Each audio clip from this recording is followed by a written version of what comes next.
کہ 50ویں برس میں ہم نے پاکستان کو جس قائد اعظم کے پاکستان کی طرف لے کے جانا تھا، ہم نے دائروں میں سفر کرتے کرتے ہم وہاں آ کے رک گئے ہیں جہاں سے یہ سفر شروع ہوا تھا، جہاں پہ غلطی کا آغاز ہوا تھا، اسی غلطی پہ آ کے دوبارہ کھڑے ہو گئے۔ مثلا یہ جو توہین کا بل ہے یا جو مذہبی منافرت کو ختم کرنے کے لیے اصل میں کہا جا رہا ہے کہ یہ استعمال ہوگا بہت ساری اور چیزوں کے لیے، یا اس کے اوپر انتہا پسندی اور بڑھے گی۔ کیا آپ کو بھی یہی لگتا ہے کہ ہم ہائیبرڈ سے ہائیبرڈ پلس ہوئے ہیں؟ کیا آپ کو بھی یہی لگتا ہے کہ ہم دائروں کے سفر سے نہیں نکلے؟ اور کیا آپ کو بھی لگتا ہے کہ جمہوریت جو ہے وہ بیک فٹ پہ ہے؟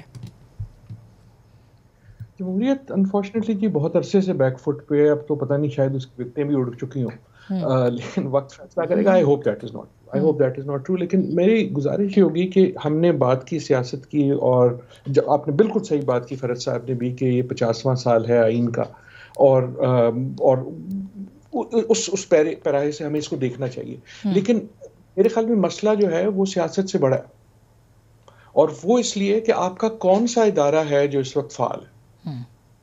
جو ہمیں اس وقت اپنے پورے معاشرے میں انگریزی کا ایک لفظ ملیس نظر آتی ہے، ایک بے چینی بے یقینی نظر آتی ہے، وہ صرف اس لیے نہیں ہے کہ آئین کے ساتھ ہم نے کیا کیا۔ اس وقت جب آپ آس پاس دیکھتے ہیں تو کوئی ایسا ادارہ نہیں ہے جو فعال ہو۔ پارلیمنٹ نے پروف کر دیا میں فعال نہیں، پولیٹیشنز نے پروف کر دیا میں فعال نہیں، اسٹیبلشمنٹ فعال نہیں، آپ کی سپریم جوڈیشری فعال نہیں، آپ کی تعلیمی نظام فعال نہیں، جہاں آپ پارلیمنٹ میں جو ہے وہ یونیورسٹیاں بکتے ہوئے یا بنتے ہوئے دیکھ رہے ہیں صرف آخری وقت پہ سوچے سمجھے۔ بالکل ایک یہ جو اس وقت جو کیفیت ہے وہ اس توڑ پھوڑ کا نتیجہ ہے، جو جب میں ایز اے پاکستانی اپنے گرد کچھ بھی دیکھتا ہوں تو مجھے ہر چیز ٹوٹتی ہوئی نظر آتی ہے۔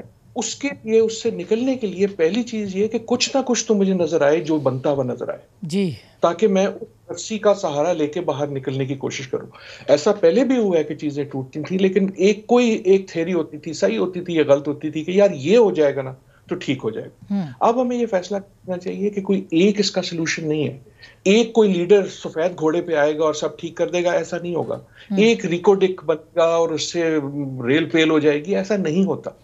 جب یہاں آپ نے سوال کیا تھا نا کہ ہم پہنچے کیسے، پہنچے ہم ایسے کہ سب نے اور سب میں سیاستدان بھی، اسٹیبلشمنٹ سرٹنلی، میں ایز اے شہری، میں ایز اے استاد، میں ایز اے طالب علم، ہم سب نے ہاتھ ڈالا کہ ہم سب نے بہت سی غلطیاں کی بار بار بار بار، اور اس نکلیں گے کیسے کہ ہم سب جو چھوٹی چھوٹی اپنے دائرے میں کوئی مثبت قدم اٹھائیں، جو سنگل، میں اگر ایک منٹ کی گزارش نے، یہ آئی ایم ناٹ آرگیونگ اگینسٹ کہ پالیٹکس امپورٹنٹ نہیں ہے، میرے خیال میں بالکل ہے، اینڈ آئی ڈو تھنک کہ پہلا جو سٹیپ ہے وہ آئین اور پارلیمنٹ کی بالادستی، لیکن جب ہم بات کرتے ہیں تو ایک کیفیت یہ لگتی ہے کہ اگر وہ ہو گیا تو سب کچھ ٹھیک ہو جائے گا۔ انفارچونیٹلی مجھے کوئی امپیریکل ایویڈنس ایسا نہیں لگتا کہ اگر آپ نے کل صرف یہ ٹھیک کر دیا اور باقی چیزیں ٹھیک نہ کی تو ٹھیک ہو جائے گا، رائٹ؟ کیونکہ جب ہم یہ کہتے ہیں تو ہمیں لگتا ہے کہ جب جمہوریت آئے گی سب کچھ ٹھیک ہو جائے گا۔ معذرت میں آپ کو انٹرپٹ کر رہی ہوں، لیکن عادل صاحب کیا آپ کو لگتا ہے کہ پوری دنیا میں اب یہ کانسیپٹ ہے کہ رول، قاعدے، ضوابط جو ہیں وہ بدل رہے ہیں؟ مثلا اب محدود جمہوریت ہوگی، اب محدود آئین ہوگا، اب محدود آزادی رائے ہوگی۔ اب کیا آپ بلیو کرتے ہیں اس بات کے اوپر کہ وہ محدودیت کی طرف ہی جانا پڑے گا، یا یہ صرف اس لیے ہے کہ اپنے کنٹرول کو برقرار رکھا جائے؟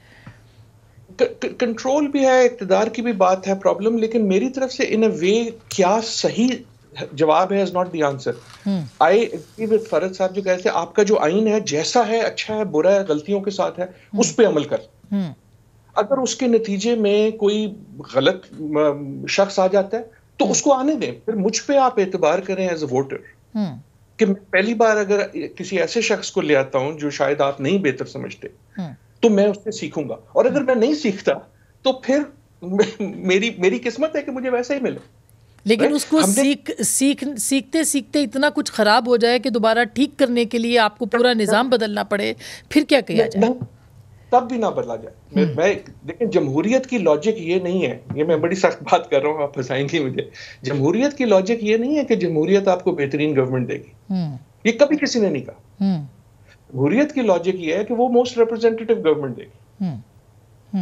اب وہ ریپرزینٹ اگر مجھے کرتی ہے اور میں بحیثیت معاشرہ جو ہے ایک غلط فیصلہ کرتا ہوں، ہم کرتے ہیں نا اپنی زندگی میں غلط فیصلے، پھر ان کو بھگتتے ہیں. قوموں کو بھی بھگتنا چاہیے. لیکن جب کوئی ایک طاقت، کوئی بھی ایک طاقت، بیرونی ہو اندرونی ہو، یہ سمجھے میں عقل کل ہوں اور میں فیصلہ کر لوں گا. لیکن عادل صاحب کیا اس سے اسی صورت میں پھر فسطائیت کو بھی اڈاپٹ کر لیا جائے کہ پاپولیرٹی جو ہے وہ فسطائیت کے ذریعے بھی تو آتی ہے یا اس کو بھی تو جنم دیتی ہے، جو کہ ہمارے کیس میں ہوا ہے، کیا اس کو بھی قبول کر لیا جائے کہ وہ مقبول ہے بہت اس لیے؟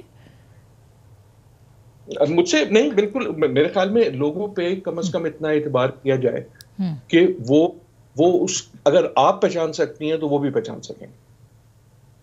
جمہوریت جو ہے وہ اچھی حکومت کا نام نہیں ہے، جمہوریت جمہور پہ اعتبار کا نام.